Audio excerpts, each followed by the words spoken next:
ብሪክስን ዛሬ ትንሽ እናወራለን። ብሪክስ ማለት ቤዚካሊ በዓለማችን ላይ እያደጉ ያሉ ሀገራት እነሱ የተሰበሰቡበት ስብስብ ነው።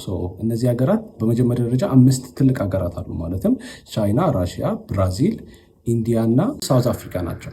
እንደነገርኳቸው መጀመሪያ ላይ በ2025 ደግሞ አዲሽናል 6 አዲስ ሜምበሮችን ጨምረው በጣም ሰፍተው ነው የመጡት እና ይሄ ብሪክስ የምንለው አላያንስ ወይም ደግሞ ስብስብ ምንድን ነው ዓላማው ነው።